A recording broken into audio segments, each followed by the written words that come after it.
जब बाप मजदूरी करके लाता है ना शाम को, मजदूरी करके, मैंने बहुत सारे लोग देखे हैं रक्षा चलाते हैं तो चेहरों पर धुआं पड़ा होता है, रक्षा चलाते। बहुत सारे ऐसे लोग हैं जो भैंसों का काम करते हैं तो बेचारों की एड़ियों को गोबर लगा होता है। बहुत सारे ऐसे मजदूर देखे जो किसी कारखाने में काम करते हैं तो ग्रीस स्याह रंग की कपड़ों को लगी होती है, लेकिन वो शाम को जब उसे दिहाड़ी मिलती है ना, जुमेरात को जब उसे हफ्ते के पैसे मिलते हैं तो वो पैसे लेके खुशी खुशी घर आता है। फिर वो चौक पे खड़ा होता है और फिर वो खड़ा होके वहां से किन्नों खरीदता है, आम खरीदता है, आड़ू खरीदता है, फल खरीदता है। और जब वो ला के घर में आता है वो सामान, और उसका छोटा बच्चा दस्तरखान बिछाता है और दस्तरखान पे वो धो के हाथ बैठता है, और बीवी जो इंतजार कर रही थी वो 10 दफा, ये मैंने ये देहात में माहौल देखा है, एक दफा बिस्मिल्लाह नहीं पढ़ती, वो 10 दफा बिस्मिल्लाह। वो छुरी धोती है, बिस्मिल्लाहिर्रहमानिर्रहीम, वो 10 दफा बिस्मिल्लाह पढ़ती है। फिर वो जब सजाया जाता है और बेटे और बेटियां उनको उठा के मुंह में रखते हैं, बाप के दिल को जब ठंडक पहुंचती है तो मुझे यूं लगता है आसमान के फरिश्ते भी दरवाजे खोल खोल के देखते हैं कि यहाँ दौलत आई है, यहाँ कोई कमा के लाया, यहाँ बेटियां खा रही, यहाँ जद्दोजहद हो रही। और अगर तू हराम कमाई लाए, अगर तू किसी का कलेजा काट के लेके आए, तू हजारों रुपए का भी माल लेके आए, घर में रखता है, बड़ा बेटा कहता है मैं नहीं ये खाता, छोटे वाला कहता है मेरे नहीं ये पसंद, उससे छोटे वाला कहता है ले जाओ, ये तो पुराना हो गया है। वो जो मेहनत से थोड़ा सा आया करता था, थोड़ा सा, उसमें जो बरकत होती थी, उसके अंदर जो कैफ होता था, जो जद्दोजहद का पैसा था। मैं ये हदीस पढ़ता हूँ तो झूम जाता हूँ। कुछ लोगों ने और सहाबी का नाम लिखा है, कुछ ने लिखा हज़रत जाबिर इब्ने अब्दुल्ला थे, फावड़ा चलाते थे, फावड़ा पंजाबी में ना कह दूं, कई वांदे होंगे साहब। हम लोग समझते हैं ना ये मजदूर ऐसे ही है, नकम्मा ही होता है। मजदूर को कौन पूछता है? फावड़ा चलाते थे, कुदाल से मेहनत करते थे, नबी पाक से मिलने आए। अल्लाह करे आज भी पिराने उजाम गरीबों से प्यार करने लग जाए। अल्लाह करे मशाइख उलमा थोड़ा सा इन्हें भी टाइम देने लग जाएं। कहते हैं मैं हुजूर से मिलने आया, आगे बढ़ा, और चूंकि मेरे कपड़े भी जरा मैले थे और चूंकि मैं मजदूरी करके आया था तो पसीना भी था, तो मेरी ख्वाहिश थी कि जरा सारे मिल ले, मैं जरा बाद में आगे होता हूँ। कहते हैं मैं एंड पे गया, साहिब उस दुलगाबे ने लिखा है, कहते हैं आगे बढ़ के मैंने हुजूर से सलाम ली, बाकियों को तो सलाम हुआ था, मेरे नसीब देखो जब हुजूर के हाथों में मेरा हाथ गया तो मुस्तफा ने हाथ ही थाम लिया। और यार सुनो तो सही, जिसका हाथ नबी पाक थाम ले, जिसका हाथ नबी पाक थाम ले। आला हजरत फाजले बरेलवी के छोटे साहिबजादे मुफ्ती आजम हिंद मौलाना मुस्तफा रजा बीमार थे, उनके पीर खाने के एक सैयदजादे तीमारदारी करने आए, तो घर वालों ने कहा शाह जी हजरत खाना नहीं खा रहे 2-3 दिन से, आप सैयद हैं, आप कहेंगे तो खा लेंगे। कहा शोरबे में रोटी भिगो के लाओ। कहते हैं रोटी भिगो के लाई। 91 साल के मुफ्ती आजम जब रोटी देने के लिए शाह जी आगे बढ़े, कहा हुजूर उठिए ना, खाना खाइए।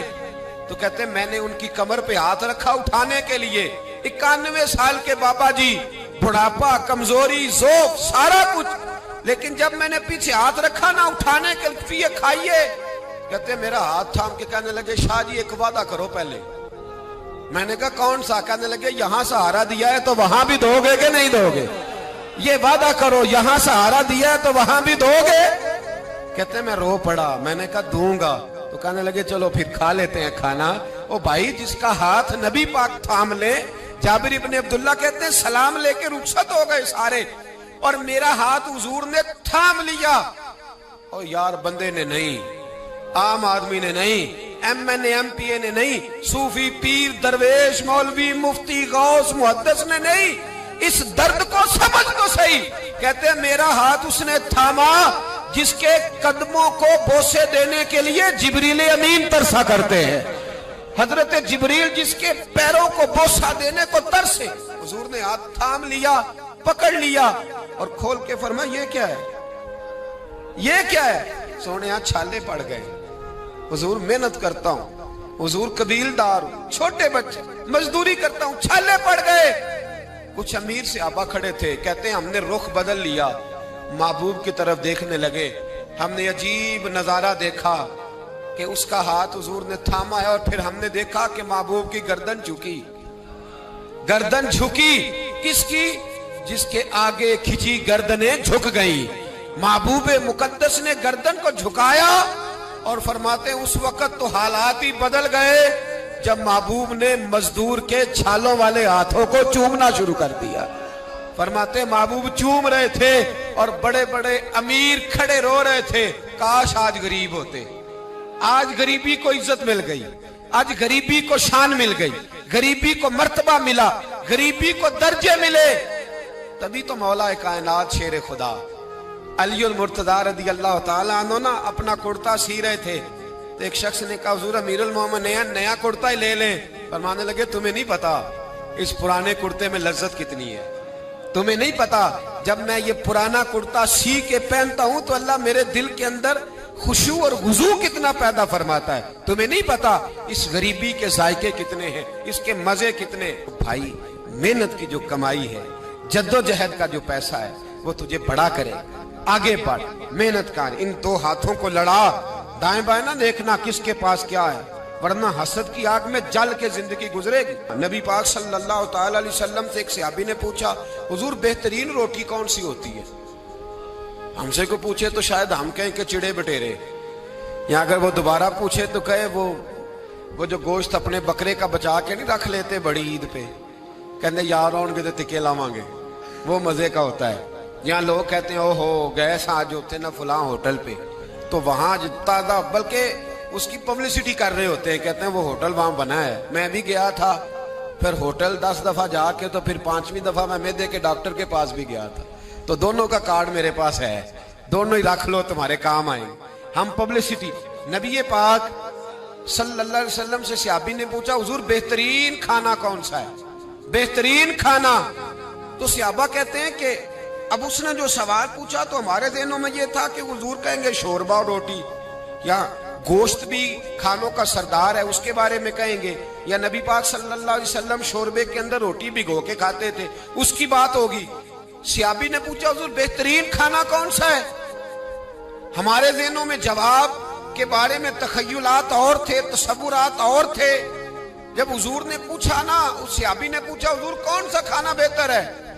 नबी पाक ने फरमाया वो वाला खाना जो बंदा अपने हाथ से मजदूरी करके खाता है, वो खाना सारे खानों में से बेहतर है, सब खानों में से बेहतर खाना वो जो तू मजदूरी करके खाता है, जो तू जद्दोजहद के साथ खाता है, जो तू कमाई करके खाता है। और अगर कोई तजारत करे, ताजर हो, तो महबूब अलैहिस्सलाम फरमाने लगे जो सच्चा ताजर हो, वो वाला ताजर नहीं जो कहे झूठ के बगैर काम ही नहीं चलता, वो वाला नहीं जो कहे झूठ बोलूंगा तो दुकान चलेगी। फरमाया जो सच्चा ताजर होगा अल्लाह कयामत के दिन उसे शहीदों, सिद्दीकों, और महबूब फरमाने लगे अल्लाह उसे कयामत में सिद्दीकों, शहीदों और नबियों के साथ जगह अता फरमाएगा। सच्चे ताजर को, सच्चे ताजर तजारत करें सच्चाई के साथ। ध्यान, हजरत मारूफ करखी बगदाद की जामे मस्जिद में तशरीफ रखते थे तो बारिश नहीं होती थी, कुछ लोग दुआ कराने आ गए, कहा बाबा जी बारिश नहीं होती दुआ कर दें। तो आप फरमाने लगे मेरे सामने एक करियाने वाला है, करियाने वाला लफ्ज समझाने के लिए बोल रहा हूँ, उस जमाने में जो भी उसका नाम था, का ये जो करियाने वाला ना चीनी, पत्ती, घी, दाल, चावल बेचता है, इससे दुआ कराओ बारिश हो जाएगी। उन्होंने कहा हज़रत साहब इससे दुआ कराएं, रफीक शफीक से, ये तो हमारा लंगोटिया है, हमारे साथ रहती, इससे दुआ करें। तो मैं दुआ कराओ बारिश हो जाएगी। अब पीर साहब का हुक्म था, अल्लाह के नेक बंदे का, गए उससे करियाने वाले से कहा दुआ कराओ। कहने लगा यार मैं तो पढ़ा लिखा भी नहीं, मुझे तो दुआ के लफ्ज भी सही नहीं आते, दुआ हजरत मारूफ करखी से कराओ। कहने लगे उन्होंने भेजा है, उन्होंने भेजा है। तो उस करियाने वाले ने हाथ उठाया, कहा अल्लाह, ऐ अल्लाह तेरे बंदे ने तेरे बंदों को मेरे पास भेज दिया है, तो बारिश के लिए है, मेहरबानी कर दुआ बारिश बरसा दे, दुआ मकबूल फरमा। लोग कहते हैं उसने चेहरे पे हाथ भी नहीं फेरे, बारिश शुरू हो गई। लोग जो थे सारे तो चले गए, दो चार सियाने लोग जो थे समझदार साहिब नजर हजरत मारूफ करखी की खिदमत में, कहा बाबा जी ये हमने नहीं देखा, पर फर्द नमाज ही पढ़ते हैं, हमारी तरह को लंबा चौड़ा काम तो कोई नहीं करता, कहीं रात को तन्हाई में तो नहीं तहज्जुद पढ़ने आता, क्या ऐसा काम करता है कि दुआ मांगी है तो मकबूल हो गई? आप फरमाने लगे कुछ भी नहीं करता, फर्ज नमाज ही पढ़ता है, जरूरियात पे ही अमल करता। का हुजूर इतना मकबूले बारगाह कि हाथ उठाए तो अल्लाह खाली ना लौटाए। फरमाने लगे कुछ भी नहीं करता, 30 साल हो गए मुझे देखते हुए, मेरे सामने दुकान करता है, सौदा पूरा तोलता है, किसी गरीब को धोखा नहीं देता, ये अपनी जायज मुनाफा लेता है, ये अपनी खुददारी को बेचता नहीं। तो फरमाया जो 30 साल रब के साथ वफा करे, क्या रब उसकी दुआएं कबूल नहीं फरमाएगा? फरमाया ये जब भी दुआ मांगेगा मुझे उम्मीद है अल्लाह जरूर कबूल फरमाएगा। तो मेरे भाई दयानत, हमारे नौजवानों के मिजाज में मेहनत नहीं शामिल, जद्दोजहद नहीं शामिल। जिसको 10 एकड़ या 20 एकड़ जमीन मिली है उसने किसी को ठेके पे दी है, वो खुद नहीं हाल चलाना चाहता, वरना फिर उसे चौधरी कोई नहीं मानेगा, वो खुद नहीं आगे बढ़ना चाहता। जिसकी अपनी दुकान है जाती, उसने किराए पे दी है, कोई ये ना समझे कि करोड़ों की दुकान है और खुद ये 10-10 रुपए की चीज बेच रहा है। मेहनत का मिजाज नहीं, जद्दोजहद की तबीयत नहीं। और ये जो फारग रहने वाले हैं ना, आज नाराज हो जाना है आपने, चलो कोई बात नहीं, लेकिन एक बात जरूर है कि कौम को समझदार जरूर होना चाहिए, नाराज हो या ना हो। ये जो फारग रहने वाले 15-20 हैं, इन्होंने बड़ी खराबी की है। इनको देख के और भी बहुत सारे लड़के फारग हो गए। ये जो मोहल्ले के पहले 10 फारग है ना, ये बड़ा नुकसान कर। अगर ये कुछ मेहनत करें, जद्दोजहद करें, तो बाकियों की भी तवज्जो काम की तरफ बढ़े। बूढ़ा बाप ड्यूटी पे जा रहा है, बेटे को काम ही नहीं मिल रहा, अजीब बात। बूढ़ा बाप सारी मजदूरी कर रहा है, बच्चा कहता है काम नहीं मेरी मर्जी का मिल रहा। तेरी मर्जी का कब मिलेगा? मेहनत करें, जद्दोजहद करें। दूसरों के हाथों की तरफ देखने वाले बुज़दिल होते हैं, कमजोर लोग होते हैं। हजरत हसन बसरी रहमतुल्लाह अलैह एक नौजवान को रोज कहते थे जा कोई काम तलाश कर, रोज भेजते। एक दिन वो आ गया आपकी खिदमत में, आके कहने लगा हुजूर मैंने फैसला कर लिया, मैंने कोई काम नहीं करना। फरमाने लगे क्यों? कहने लगे आज मैंने अजीब सीन देखा है। फरमाया क्या देख आए हो? कहने लगा जी मैं जंगल में गया हूं तो मैंने देखा है एक शेर ने शिकार किया है, आधा उसने खा लिया है और आधा मुंह में पकड़ के सफर शुरू कर दिया है। एक पहाड़ी पे चढ़ गया शेर, मैं भी एक दरख्त पे चढ़ा देख रहा था। हजरत जी जब वो शेर पहाड़ी पे चढ़ा है तो वहां एक लूमड़ी बैठी थी जिसकी एक टांग भी कटी हुई थी और दोनों आंखों से नाबीना भी थी। उस शेर ने वो बचा हुआ शिकार उसके मुंह में डाला है। तो जो रब लूमड़ी के लिए खुराक का बंदोबस्त कर सकता है मेरे लिए भी करेगा, लिहाजा मैंने अब काम नहीं करना। हजरत हसन बसरी मुस्कुराए, फरमाने लगे क्या बात है तेरी, तूने किरदार दो देखे, एक शेर देखा एक लूमड़ी देखी। फरमाने लगे बेवकूफ, तूने लूमड़ी बनने का प्रोग्राम बनाया, शेर बनने का क्यों नहीं बनाया? तो लूमड़ी बनने का प्रोग्राम बनाया कि कोई कमा के लाएगा तो मैं खाऊंगा, शेर बन, शिकार कर, खा भी और खिला भी, गरीबों के पास भी लेके जा, खा भी और क्या बन। जिन्होंने मैं आना पिया फिर नहीं बोल दे, बूढ़े ही बोलते हैं बेचारे। क्या बनना है? शेर बन, शेर, खा भी और खिला भी, मेहनत कर, जद्दोजहद कर। अल्लामा इकबाल लंदन में थे तो बेटे ने खत लिखा, काबा जी जरूरत पड़ गई है, मजबूरी आ गई है, कुछ पैसे किसी से उधार ले लूं, जब आप वापस आएंगे तो लौटा दूंगा। तो इकबाल ने अपने बेटे को खत लिखा और उस खत के अंदर एक नज़म लिखी और क्या अंदाज इख्तियार किया, जावेद के नाम उस नज़म का नाम रखा। इकबाल कहने लगे दियारे इश्क में अपना मकाम पैदा कर, अब्बे के सहारे जीना अब छोड़ दे, अब वालिद को बैसाखी बना के आगे बढ़ना छोड़ दे। दियारे इश्क में अपना मकाम पैदा कर, नया जमाना नए सुबह शाम पैदा कर। खुदा अगर दिले फितरते शनास करे अता तुझको, सुकूते लाला गुल से कलाम पैदा कर।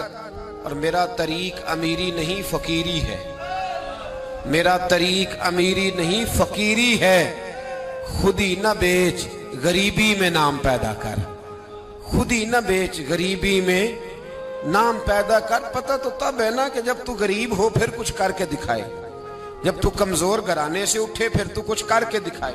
अब्बे का सजादा नशीन बनना आसान, अब्बे की फैक्ट्री वाली कुर्सी पे बैठ जाना आसान, लेकिन तू तो बता ना, तेरे अंदर भी कोई खूबी है भाई के नहीं? बता, ये तो कमजोर लोग होते। मेरा तरीक अमीरी नहीं फकीरी है, खुद ही न बेच गरीबी में नाम पैदा कर। ये दुनिया में कोई पेशा बुरा नहीं। तो हजरत दाऊद लोहे का काम करते थे, लोहे का काम हजरत दाऊद को कहे बुरा लोहार को, ये हजरत दाऊद करते थे। खुद नबी पाक अलैहिस्सलाम ने बयान फरमाया। हजरत नूह अलैहिस्सलाम लकड़ी का काम करते थे। हजरत सैयदना आदम अलैहिस्सलाम खेती बाड़ी भी करते थे और कपड़ा भी बुना करते थे। अम्मा हव्वा घर के अंदर कपड़ा बुनती थी। ये पेशे बुरे हैं? हजरत इदरीस अलैहिस्सलाम कपड़े सिया करते थे, जो हमारा दर्जी काम करता है। ये पेशे बुरे हैं? एक पेशा बुरा है दुनिया में, एक पेशा, वो है किसी से मांग के खाना। बर्तन धोने वाला बुरा नहीं होता, झाड़ू देने वाला बुरा, चौकीदारा करने वाला बुरा। किसी ने पता नहीं, गालिबन नयतुल्लाह मरहूम की बात है, एक गुजरे हैं कालम निगार या कुदरतुल्लाह साहब की, कहते हैं कि मैं, किसी ने उनसे कहा कि तुम किसी से कुछ लेते नहीं, खुददारी कैसे सीखी? तो कहने लगे एक महंगे होटल में रोटी खाने गया, तो उस महंगे होटल का जो चौकीदार बाबा था ना, वो सर्दियों में इस तरह के कपड़े पहन के आया कि ठिठर रहा था, कहां पर रहा था। तो मैंने आगे बढ़ के कहा कि बाबा तेरे पास मोटे कपड़े कोई नहीं? कहता बेटा होते तो मैंने पहने ना होते। तो कहते मैंने कहा कि इस वक्त रात सारी तूने ड्यूटी करनी है तो इन्हीं कपड़ों में रहोगे? तो कहते हैं कि वो कहने लगा हाँ बेटे क्या बताऊं, 4 बच्चे, बूढ़ा हूं, उनकी नौकरी करनी होती है और उन 4 बच्चों में सिर्फ बेटियां हैं, बेटा है कोई नहीं मेरे पास। तो मैं तो आज चाय पीनी थी तो मेरी बीवी मुझे कह रही थी कि थोड़ी सी पत्ती और 1 कप दूध घर में पड़ा है, बच्चे सोते हैं तो आपको बना के देती हूँ। तो कहते मैं तो चाय इस तरह पीता हूँ जिस तरह दवाई पी जाती है। तो मैं ना वो थोड़ी सी, सब रोगां दा रोग मोहम्मद जिसका नाम गरीबी, तो मैंने वो चाय मेरी बीवी बना के लाइया। तो मैंने कहा भली माना तुझे भी ठंड लग रही होगी थोड़ी, तू भी पी ले। तो उसने कहा नहीं आपने सारी रात चौकीदारा करना है, आप पिए। कहते मैं पी के आ गया हूँ।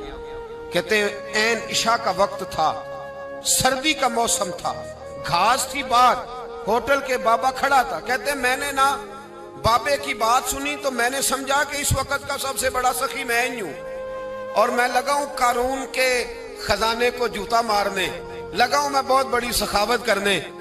कहते मैंने जेब में हाथ डाला और 5 आने निकाल के बाबे को दिए। मैंने कहा बाबा ले जाओ, इकट्ठी चीनी ले जाओ। और 5 आने का बड़ा कुछ आया करता था उस जमाने में, इकट्ठी चीनी और पत्ती ले जाओ और घर में चाय पियो। कहते इतनी देर हुई तो इशा की अजान हो गई, और जब मुअज्जिन ने अजान पढ़ी और मैंने 5 आने बढ़ाए तो बाबे ने लपेट के मुझे दिए। कहने लगे मैं तो तुझे अच्छा आदमी समझा था, तूने मुझे क्या समझ लिया है? मैंने अच्छा समझ के दुखड़ा सुनाया और तू मुझे क्या समझ बैठा? ये आरज़ुए करम और मैं आपसे करूं? ये भीख उसको दीजिए जिसका खुदा ना हो, ये भीख उसको दीजिए जिसका खुदा ना हो। कहा जा रख अपने पैसे। और कहते हैं फिर मैंने उस बाबे को देखा, उसने जूते उतारे और ठंडी घास पे उसने अल्लाह अकबर कह के नमाज की नीयत बांधी। और कहते हैं जब वो सजदे में गया तो मैं महवे हैरत था, और जब बाबा अत्ताहियात पे बैठा तो मैं रो रहा था। मेरा दोस्त कहने लगा क्या हुआ? मैंने कहा आज मुझे समझ में आया है, इय्याका नअबुदु व इय्याका नस्तईन। आज बात समझ में आई है, आज समझ में आया, इय्याका नअबुदु व इय्याका, ये आज मसला समझ में आया है। कहते हैं उस बुजुर्ग ने सलाम फेरा और कहने लगा तू अभी गया नहीं? मैंने कहा बाबा मैं तेरे जलवे देख रहा हूँ, मेरा तोहफा कबूल क्यों नहीं किया? तो कहते हैं बाबा रो पड़ा। कहने लगा बेटा अगर 5-5 आने मांग के खाने होते तो मैं रात को सर्दियों में मजदूरियां न करता, अपने पैसे घर ले जा। मेरा रब मुझे मेहनत के साथ इतना देता है कि मैं बेटियां भी पाल लेता हूं और रोटी खा के सोता हूं। तो जब मुझे अल्लाह ने मोहताज नहीं किया तो मैं मोहताजी क्यों दिखाता फिरूं? कहते मैं सारी जिंदगी उसको दुआएं देता रहा, खुदारा खुददार बनो, खुददार बनो, खुददार बनो। जब कोई मेहनत करता है ना, मेहनत, तो अल्लाह उसकी जाया नहीं करता। हमारा हाल ये है कि हमें हर चीज काफिर बना के देता है, हर चीज। किधर गए हमारे नौजवान, किधर गई उनकी शौरी ताकतें? वो कब इस मैदान में उतरेंगे, कब जद्दोजहद करेंगे, कब वो निकलेंगे, सामने आएंगे? अपने अंदर हिम्मत पैदा करें, ताकत पैदा करें अपने अंदर। मुझे एक साहब एक दफा कहना इतने लंबे सफर किस तरह करते हैं? मैंने कहा मेरे साथ गाड़ी में बैठो तो मैं बताता हूँ कैसे करते हैं। ये करने से पता चलता है। मोहब्बत को समझना है तो ना से खुद मोहब्बत कर, किनारे से कभी अंदाज आए तूफान नहीं होता। हमारे साथ चल, तुझे बताते हैं ये काम कैसे होता है। कोई काम भी बगैर मेहनत के नामी, कोई बगैर मुशक्कत नहीं हुआ। 100 बार जब अकीक कटा तब जाकर नगी हुआ। मेहनत का मिजाज बनाएं, कभी किसी की तरफ ना देखें। बड़ा भाई क्यों ना हो, वालिदी क्यों ना हो, सहारे ना तलाश करें। जो बैसाखियों पे चलते हैं उनकी या तो टांगे कटी होती हैं या बुजदिल होते हैं। बैसाखियां ना तलाश करो, सहारे ढूंढो ना, सहारे बनने की कोशिश करो। कभी जिंदगी में अपना हाथ ना फैलाओ, जिसका एक दफा फैल जाता है दोबारा वापस नहीं आता। मैंने कहा एक पेशा बुरा है, वो है मांगना। इकबाल कहने लगे दियारे इश्क में अपना मकाम पैदा कर, नया जमाना नए सुबह शाम पैदा कर। खुदा अगर दिल फितरते शनास करे अता तुझको, सुकूत लाला गुल से कलाम पैदा कर। मेरा तरीक अमीरी नहीं फकीरी है, खुद ही न बेच गरीबी में नाम पैदा कर।